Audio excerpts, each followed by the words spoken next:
Assalamualaikum warahmatullahi wabarakatuh. Kami dari calon guru penggerak Angkatan 11 Kota Surabaya. Saya Muhammad Subekti dari SMK Teknik PAL Surabaya. Saya Rengga Prasetya Adi dari SMK Teknik PAL Surabaya. Saya Muhammad Kafabi dari SMP KHM Nur Surabaya. Kami akan melakukan demonstrasi kontekstual modul 2.3 coaching untuk supervisi akademik. Selamat menyaksikan. Baik, Assalamualaikum warahmatullahi wabarakatuh. Waalaikumsalam warahmatullahi wabarakatuh. Bagaimana kabarnya hari ini, Pak?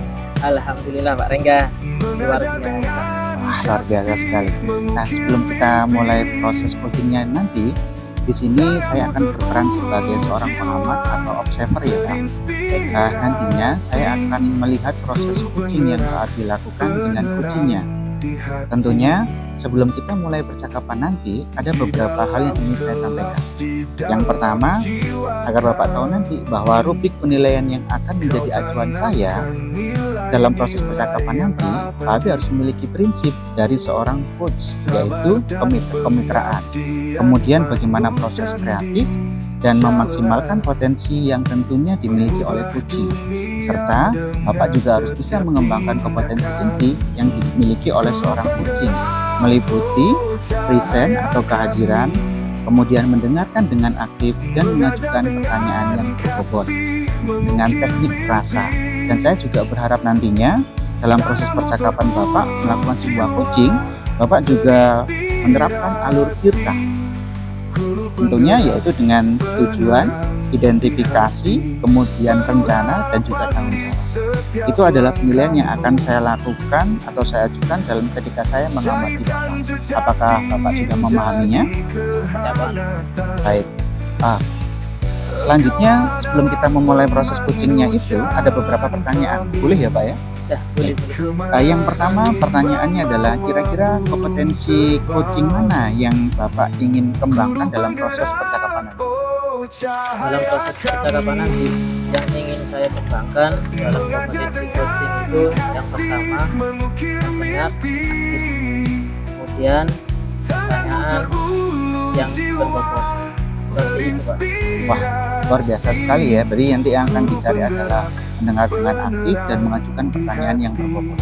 Nah, kalau boleh saya tanya lebih dalam lagi, kira-kira dari dua yang akan Bapak tuju tersebut, adakah yang lebih spesifik, Pak, terkait kompetensi yang ingin dimiliki? Benar, untuk saya sendiri dalam pengembangan kompetensi untuk percakapan coaching nanti, itu yang lebih spesifik itu tentang mendengar secara aktif, Pak. Karena dari mendengar secara aktif itu merupakan salah satu kunci percakapan bisa menghasilkan hasil yang maksimal, seperti itu, Pak. Wah, luar biasa, membangun percakapan yang aktif. Nah, itu adalah kunci menurut Pak Abi gitu. Nah, sebagai pertanyaan terakhir nih, kira-kira indikator ketercapaian yang bagaimana yang dapat Pak Abi capai untuk tujuan proses percakapan nantinya? Dalam proses percakapan nanti, indikator yang akan saya gunakan yaitu menggunakan alur kita secara struktur, Pak. Mulai dari tujuan sampai nanti tanggung jawab, seperti itu. Kemudian dari pertanyaan-pertanyaan yang saya ajukan ke coach itu akan menemukan solusi-solusi untuk bisa diterapkan oleh coach itu sendiri, seperti itu. Baik, semoga indikator yang Bapak ingin capai tersebut meliputi teknik tirta, kemudian bagaimana menggali ide-ide yang coach, semoga bisa dimaksimalkan dan Bapak bisa memulai percakapan dengan coachingnya, dan saya harap proses percakapan nanti bisa berjalan dengan lancar dan sesuai dengan perencanaan yang harus Pak Abi rencanakan. Terima kasih Pak Abi. Selamat menjalankan tugas. Baik, Pak.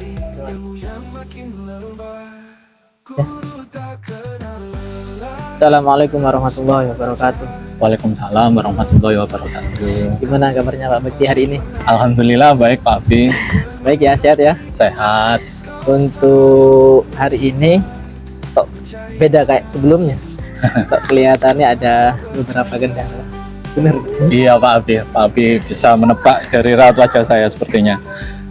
Jadi gini Pak Abi, tadi pagi kan saya baru mengajar di satu kelas Nah, itu jika saya bandingkan dengan kelas lain yang saya ajar, kelas tersebut itu daya nalar kritisnya masih kurang Pak B. Seperti itu. Berarti kan ada kendala di dalam kelas Iya, seperti itu tentang daya nalar kritis yang rendah Iya. yang dilakukan oleh siswa di kelas seperti itu. Berarti kalau seperti itu rencana teman ini kita buat seperti apa Pak? Jadi saya harapkan dari pertemuan hari ini setidaknya nanti saya punya sedikit solusi dari permasalahan saya ini terkait meningkatkan daya nalar kritis siswa di kelas. Baik, jadi tujuannya dalam percakapan ini kita menemukan solusi agar anak di dalam kelas dapat memiliki daya nalar kritis yang tinggi seperti itu ya Pak. Oke. Kemudian bisa Pak Bekti ceritakan hambatan yang biasanya Pak Bekti alami di kelas itu seperti apa? Jadi gini, di kelas itu saya menyatakan kelas ini itu daya nalar kritisnya rendah itu karena ini Pak. Yang pertama, ketika saya meminta anak-anak untuk maju ke depan untuk setidaknya menanggapi dari video yang saya tayangkan ketika pembelajaran. Nah, itu terkadang anak-anak tidak ada yang mau mengungkapkan pendapatnya.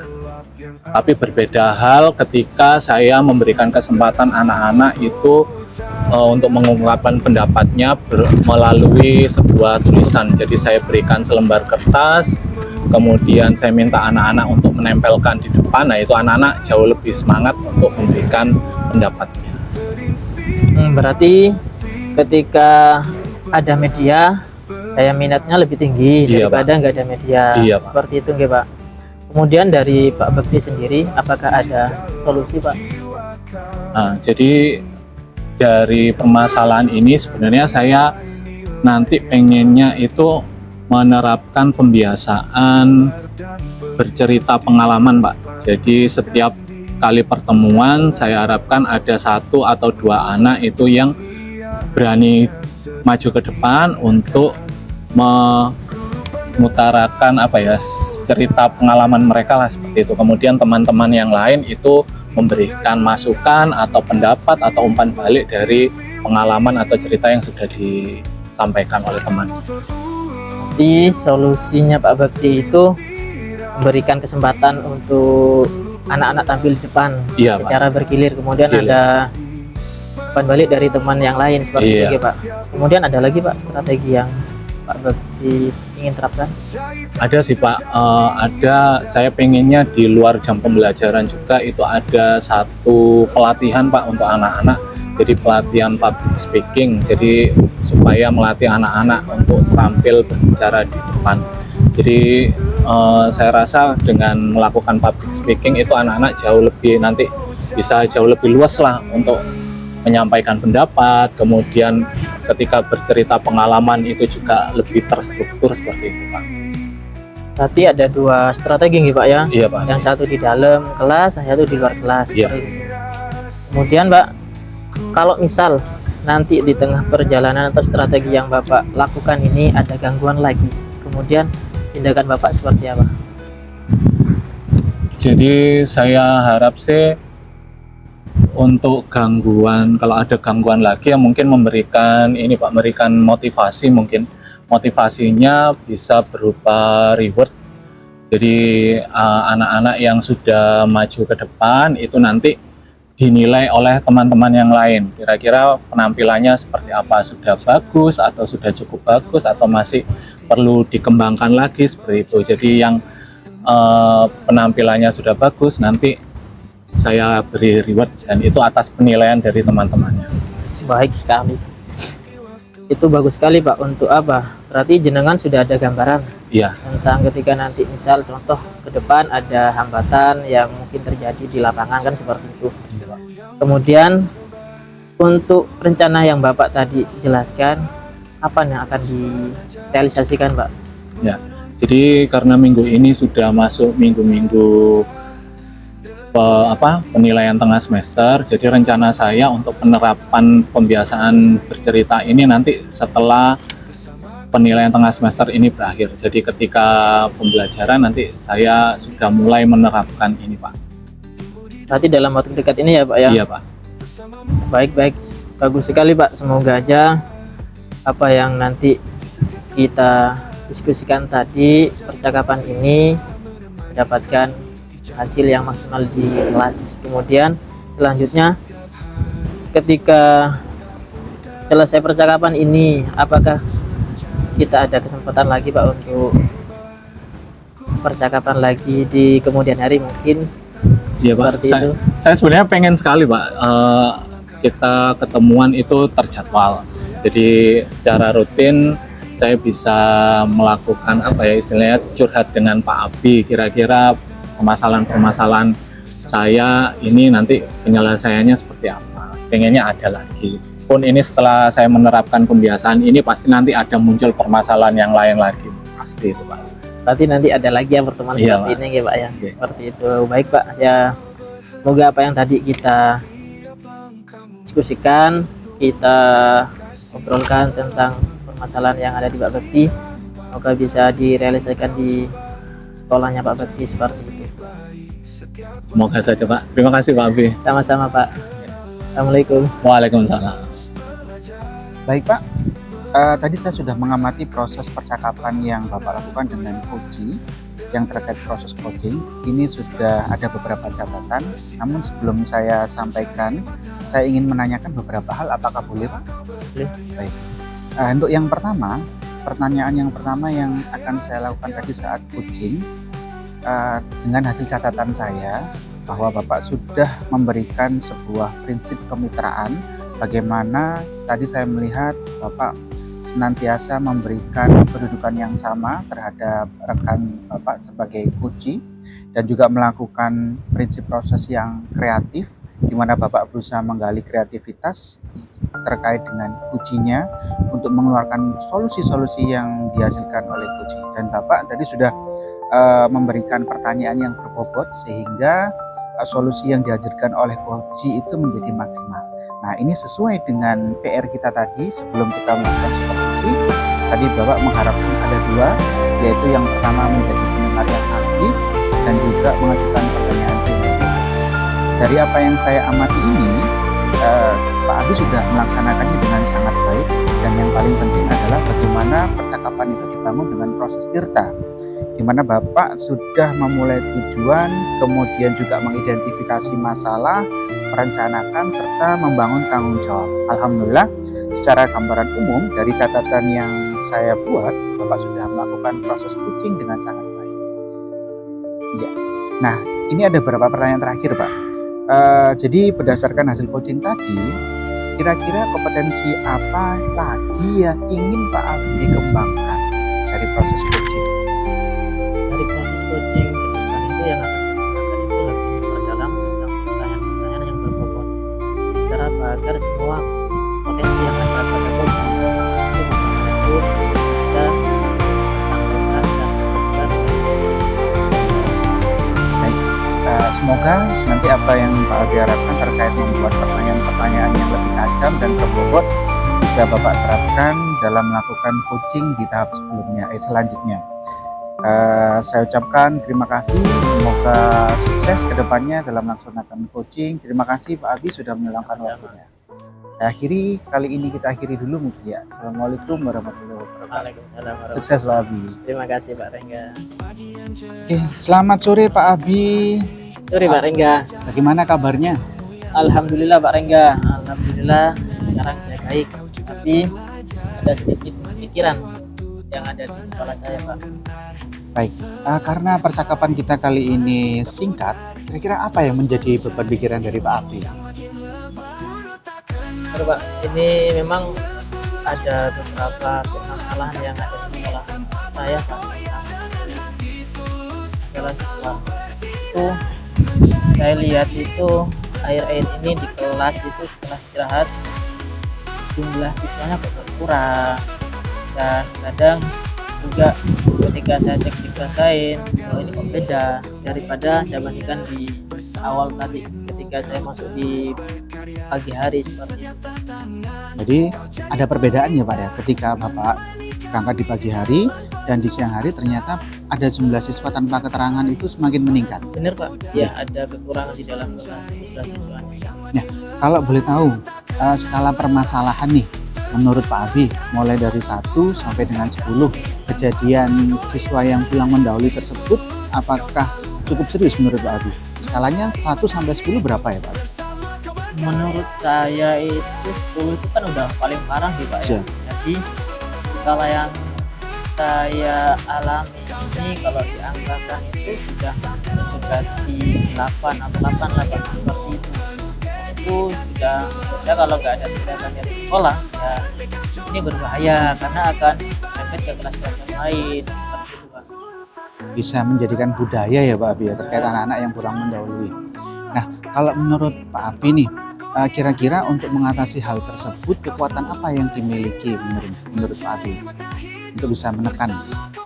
Menurut saya langkah awal yang akan saya lakukan itu saya akan koordinasi dengan beberapa pihak, di antaranya yaitu keamanan, kemudian pihak kantin karena memang kan informasi yang saya terima itu keluarnya dari kantin. Kemudian saya juga akan berkomunikasi dengan wali kelas seperti itu Pak. Jadi nanti juga akan saya terapkan juga tentang absensi setelah jam istirahat. Jadi insya Allah itu yang mungkin akan saya terapkan. Tadi kan skala permasalahan yang Pak Abi sajikan itu 8 kalau tidak salah semacam itu. Kira-kira mau ditekan sampai dengan level berapa untuk melibatkan rekan-rekan ini Pak Abi? Agar lebih kondusif di sekolah kami itu rencana saya itu ke depan itu harus ada di angka 3 atau 4. Kalau memang udah paling top 4 lah, kalau emang nggak bisa 3 seperti itu Pak. Itu yang saya inginkan. Tadi kan Pak Abi juga mengatakan terkait komunikasi nih Pak Abi. Nah, sekarang menurut Pak Abi kira-kira gangguan yang bisa menghambat hal tersebut apa ya Pak Abi? Sebenarnya dari komunikasi itu memang kadang ada beberapa pihak yang kita sudah komunikasi, kita ajak kerjasama untuk permasalahan ini, kadang dia juga apatis tentang keadaan sekolah kita, kemudian juga dia nggak ada laporan dan membiarkan, misalnya akhirnya anak-anak ya ada celah di sini seperti itu Pak. Jadi dari pihak-pihak tertentu yang mungkin ya mohon maaf mungkin dia juga tidak laporan ke sekolah ketika ada anak yang pulang dan mungkin dia juga membiarkan itu dan itu jadi masalah buat kita. Dari permasalahan itu ya Pak Abi ya, apakah ada solusi yang Pak Abi bisa sajikan untuk bagaimana bisa menekan permasalahan tersebut? Dari permasalahan tadi itu memang ya akan saya ajak komunikasi lebih intens lagi bagaimana caranya agar dia juga memiliki rasa yang sama dari rekan-rekan kita juga bahwa sekolah ini ya nggak cuma milik satu orang, ini milik banyak orang seperti itu Pak. Dan itu komunikasi harus selalu terus terjaga seperti itu. Berarti mengedepankan komunikasi agar memiliki rasa terhadap sekolah itu bahwa sekolah itu milik bersama begitu ya Pak Abi. Nah, dari kesemua yang Pak Abi sajikan tadi terkait permasalahan dan juga solusinya, apakah ada prioritas utama Pak Abi dalam menyelesaikan permasalahan tersebut? Dalam permasalahan tadi memang yang saya tekankan itu tentang kehadiran siswa yang berkurang setelah jam istirahat dan itu yang akan saya prioritaskan dulu seperti itu karena itu juga nanti berdampak pada kinerja sekolah atau rapot pendidikan seperti itu juga, itu yang akan saya lakukan Pak. Oke, menurut Pak Abi nih ukuran dari keberhasilan program yang Pak Abi canangkan itu kira-kira apa ya ukuran keberhasilannya? Ukuran keberhasilan menurut saya pribadi itu memang dari permasalahan yang tadi saya jelaskan itu tingkat anak yang pulang waktu istirahat itu berkurang. Kemudian di kelas juga sudah ada beberapa absen yang sudah berjalan setelah jam istirahat. Itu yang menurut saya tingkat keberhasilan saya pada saat ini. Seperti itu. Oke, kira-kira rencana yang Pak Abi sampaikan ini kapan mau dilaksanakan Pak Abi?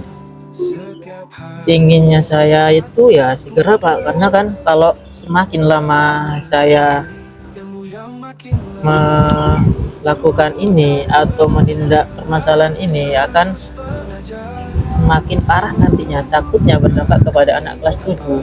Jadi yang ingin saya lakukan ya besok akan saya lakukan komunikasi kepada pihak-pihak terkait yang berhubungan dengan siswa, seperti yang tadi saya jelaskan di awal bahwa seperti keamanan, pihak kantin, wali kelas itu juga akan saya komunikasikan besok agar apa permasalahan ini tepat segera selesaikan.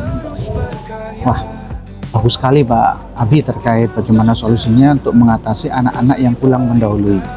Nah, kira-kira menurut Pak Abi, selain dari rekan tersebut, apakah ada butuh atau komitmen atau bantuan dari rekan-rekan yang lain selain yang Pak Abi sebutkan?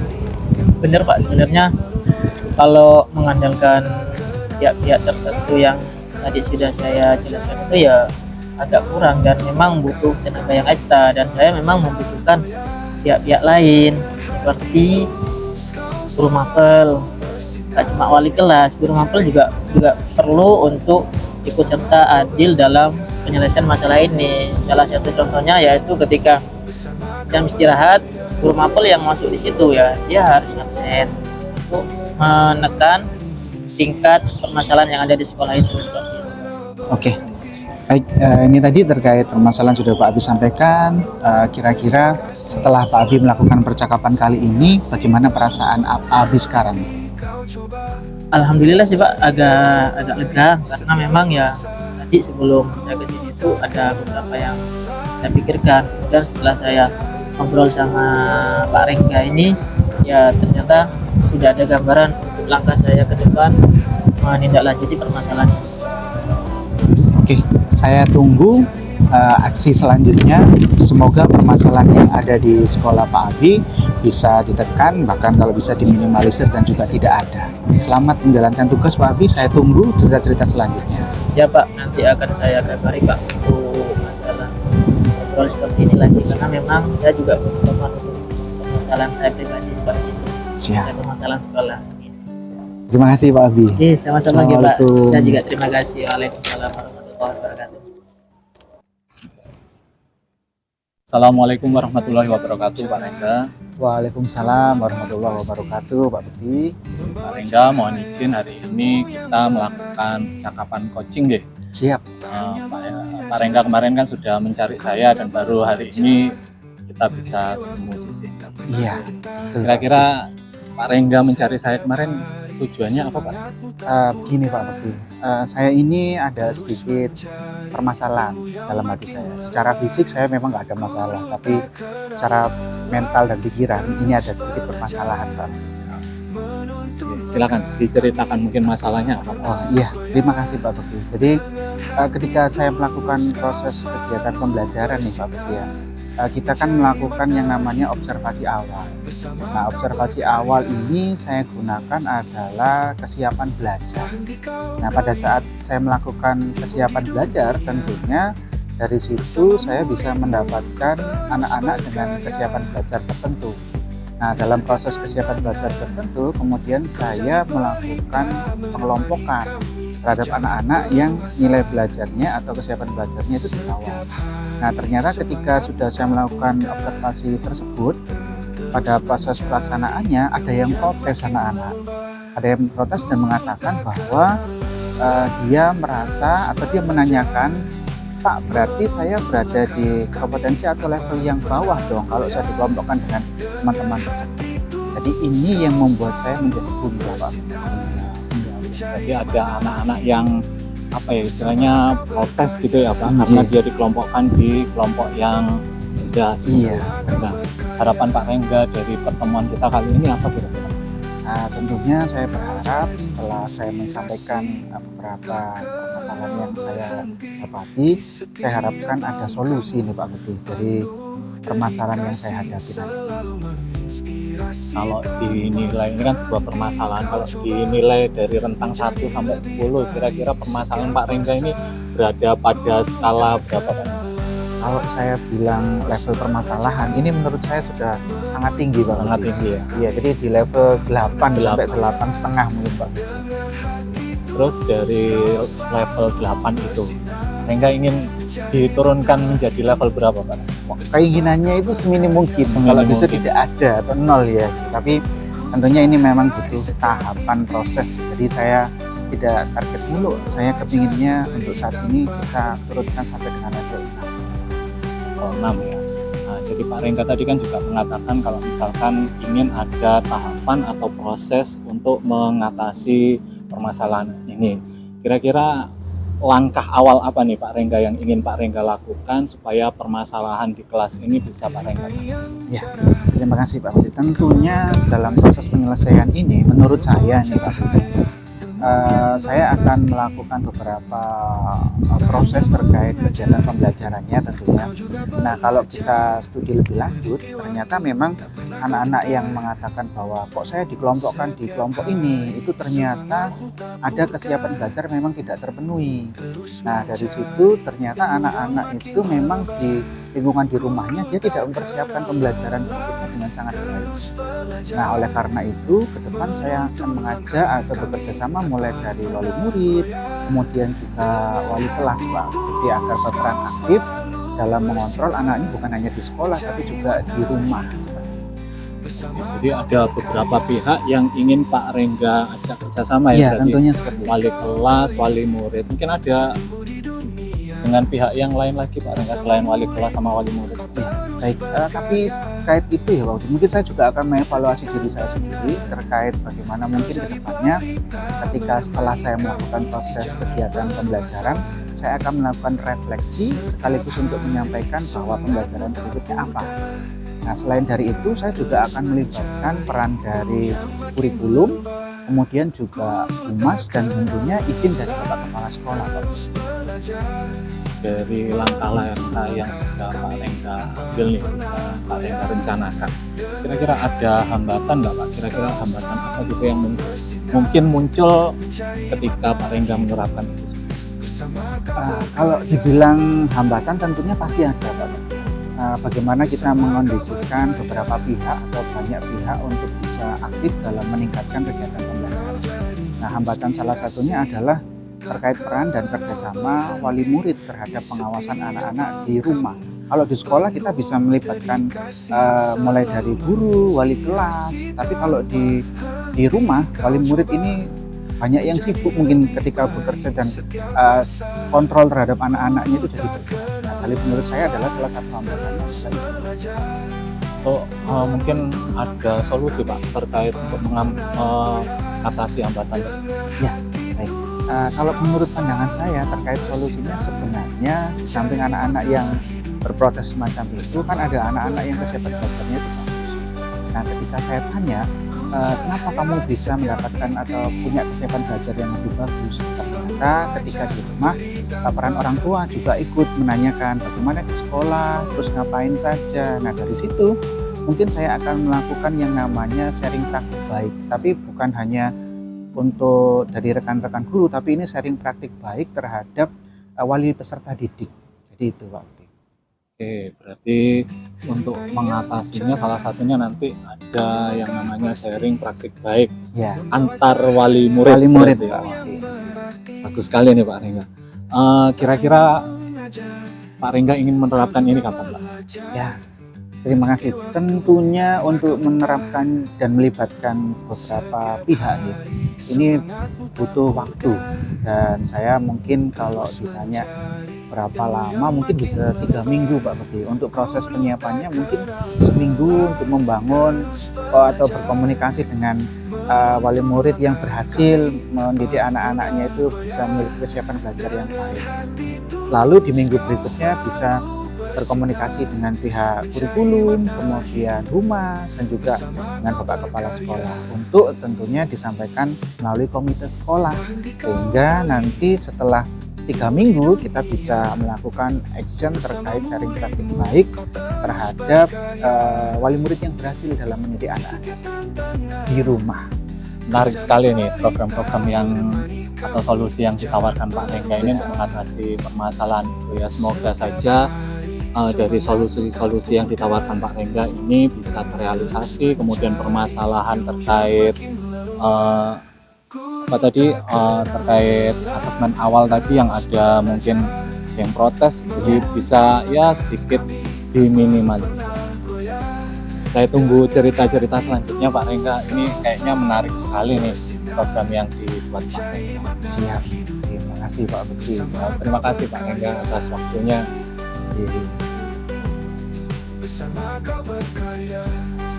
Oh iya, jangan Kurang terakhir. tambah Tempat aja langsung dilebok nambah. tingkat. Iya, dikat aja.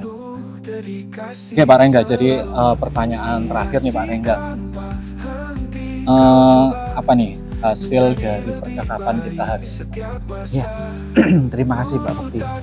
Setelah saya melakukan sharing percakapan ini, pertama yang jelas permasalahannya ada di kepala saya sedikit berkurang Pak Bekti. Setelah itu saya juga bisa mendapatkan solusi bagaimana mengatasi terkait asesmen awal yang anak-anak yang protes terkait asesmen tersebut. Jadi kedepannya nanti saya berharap saya akan melakukan perubahan mulai dari proses pelaksanaan kegiatan KBM saya, bagaimana saya juga menyiapkan asesmen, serta saya akan melakukan koordinasi dengan rekan-rekan terkait bagaimana membuat sharing target baik bagi wali peserta didik. Bagus sekali Pak Rengga program-programnya. Semoga program-program yang Pak Rengga rencanakan ini nanti bisa terrealisasi. Kemudian saya tunggu nih hasil akhirnya seperti apa supaya ya nanti saya sendiri pun juga bisa mungkin mengadop dari program-programnya Pak Rengga. Siap, terima kasih Pak. Ada yang ditanyakan lagi mungkin Pak Rengga? Saya rasa cukup karena saya sudah terpuaskan dengan proses coaching hari ini Pak. Siap. Terima kasih Pak Rengga. Sama-sama Pak. Semangatmu tak purka.